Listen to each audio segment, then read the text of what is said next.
Du bout du monde, on se fait plaisir et on fait des rencontres étonnantes parce que évidemment pendant ces 25 ans, moi j'ai parlé des tas de gens qui étaient au bout du monde mais que j'ai jamais vus parce que au début l'émission c'était uniquement radio et par téléphone. C'est le cas de Aude Nifle avec qui je parlerai juste après la pub.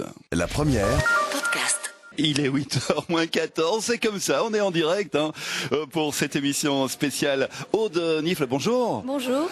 Vous étiez belge du bout du monde en Guyana. J'étais belge du bout du monde en Guyana, j'ai eu cet honneur-là. Vous m'avez appelé au fond de ce pays. Oui, c'était dans les années 2000 ? C'était dans les années 2000 et en fait j'habitais à l'époque dans un village amérindien à Oreala, au fond de la forêt tropicale. Et alors pour venir vous parler, j'étais revenue dans la capitale.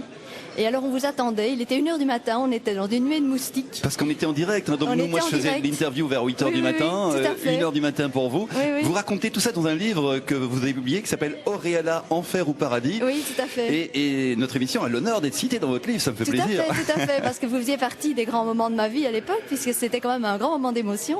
D'abord de vous entendre, et puis alors en plus quand vous m'avez passé ma famille et qui me manquait beaucoup, et entre autres mon petit-fils, et je ne savais plus que j'étais en direct sur l'antenne, et alors on a eu des grands moments d'émotion comme ça qui sont passés sur l'antenne, et ça, beaucoup de membres de ma famille s'en souviennent encore. Ah ben oui, c'était avant Skype et avant Facebook. Avant Skype, Facebook, oui, tout à fait. Donc le contact téléphonique était quelque chose d'ultra précieux. Ultra précieux. On va resituer la Guyana parce qu'il y a 12 ans que j'ai fait l'émission avec vous, donc on a un petit peu oublié. C'est en Amérique latine. C'est en Amérique latine, oui. Entre le Venezuela, le Brésil, le Suriname. Tout à fait, oui. Alors vous étiez dans un projet humanitaire, retracez un petit peu les grandes lignes. C'est un projet humanitaire un peu particulier en ce sens que j'étais partie avec mon compagnon de l'époque et que nous avions monté le projet nous-mêmes. Donc on n'était attachés à aucune organisation.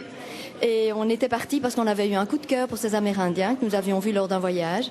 Et on voulait leur donner un moyen de gagner leur vie autrement. Et on est allé construire une petite usine dans leur réserve. Et une usine de quoi ? Une usine de pâtes de fruits à l'époque. Ouais. Et ce qui est amusant, c'est que c'est devenu un produit guyanais tout à fait... Enfin, quand les ministres partent à l'étranger, ils emmenaient nos pâtes de fruits comme étant le produit typiquement guyanais. C'était assez comique. Donc c'est un projet pérenne, quoi. Ça a marché. Ça a marché. Et il y a...